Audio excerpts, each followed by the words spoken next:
Most of the lakes in North America are warm water lakes. These are lakes that are shallower and that have lots of vegetation in them, and they're warm. Many of the bass lakes throughout the U.S. are all classic warm water lakes.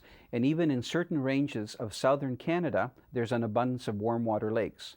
So these lakes lack deep water. During the summer months, they tend to be one temperature. So if the surface temperature is around 70 degrees, most of the water will be at that temperature as well. Now in these lakes, most fishermen will fish shorelines, especially early in the year, and they'll try to fish what we refer to as structure. These are areas where the water changes in depth, either from shallow water along the shorelines to deeper water, or where the deeper water comes up and hits shallow water in the form of shoals, bars, islands, and even shorelines. So these are the elements of classic structure. There's usually vegetation, even early in the year, that grows in shallow water. And as you go out from shore, the vegetation starts to change, and it kind of ends where the water is about 10 to 15 feet in depth. Also, the bottom starts to change.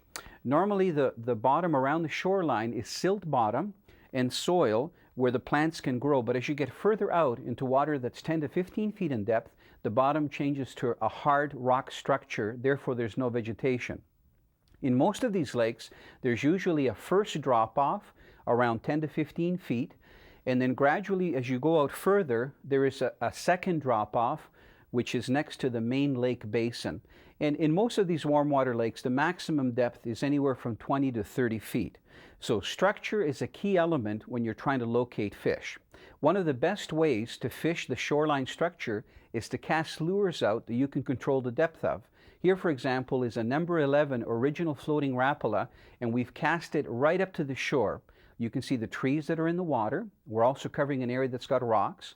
And here we have a smallmouth which will cruise the structure, especially along the shoreline early in the summertime. And we're working the lure at different depths to find out where the fish are at. Wham! We've got a fish on. It's fighting hard. Shoreline structure is one of the most reliable places to find fish. A key area to locating fish early in the year in warm water lakes is fishing areas that are adjacent to their spawning grounds. Here we have a northern pike that's moving through timber along the shore. It probably spawned in a marsh area or along the shoreline. This is ideal to cast spoons and to cover water. These fish will be very hungry once they finish spawning. Balsa wood body baits also work really well when you're fishing shallower water this time of the year in warm water lakes. Here we have two different actions of rapalas. One is an original one-piece rapala, and this is a jointed rapala, or some people refer to it as a broken back. They both work really well, especially if you're fishing along shorelines where you have structure points that come out of the shallow water areas. Now you can see in this diagram that there's a shallower back bay, and there's also rocks and wood that create structure. But the key elements here are 2 points that protrude out from shore. These are areas where you need to spend time casting and working a variety of presentations. Maybe you start off with a rapala just below the surface, or even casting a spoon, and then go to a slower presentation so that you can locate those fish no matter what depth they're at. As the summer progresses and weeds start to grow in these warm water lakes, many bait fish will pile up in these weeds. And of course, bait fish are one of the main forage fish for fish like bass, walleye, and pike. Wham! Now, the best way to fish these weed edges is to use crankbaits. Now, what do we mean by a weed edge? Well, you can see here the heavy weeds on either side of this channel.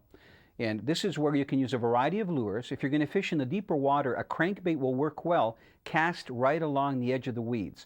Any fish that are cruising that weed edge looking for food will likely come out and smash that crankbait. The key when you're fishing weed beds or weed lines is to keep your bait in the strike zone. As you can see here, we've highlighted that 1 to 3 foot area adjacent to the weeds. If you could see these weeds from a top view, you would see that one side of the weed bed has a very definite weed line, and that's marked with dotted lines, and you can see the fish cruising the weed lines looking for food. The other side of the weed line, there are sparse weeds, and that's just called the inside of the weed bed.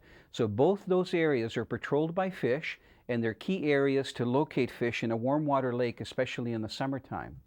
Fish like northern pike and muskie will use these weed beds as ambush points. This is where you have to pick the right lure and either cast or troll very close to the weeds, and you can get those fish to come up and nail your bait.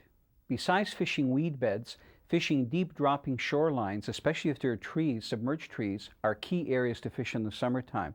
So here we have a diagram of 2 points. One is more of a classic point, number 3, that sticks out into deep water. And you can see the highlighted areas adjacent to the points. Those are pockets of shallow water. So fish will be cruising sometime in and out of weeds. They'll come along these points. And these to fishermen are all contact points that are actually strike zone areas where they have the highest chance of hooking fish. So this is where you want to pick a lure that you can work in the shallower water and even in the deeper water. So a variety of minnow imitating baits again work well. Twitching works well here, where you can cast right in around the timber and retrieve your bait very slowly, or even twitch it back and get it to dive down. The Rapala Husky Jerk is an ideal lure to use in the situation because you can cover the first 5 feet of water that the fish will be holding, whether it's in those smaller pockets in shallower water or right on the point. These fish tend to be very aggressive because they're moving into these areas to feed on things like crayfish and baitfish that are in the points and also in the bays. River mouths, narrows, and small bays are also ideal areas to locate fish on warm water lakes. Here we're casting to a small channel, and we're twitching a Rapala, and we found a good-sized largemouth that's probably made its home there.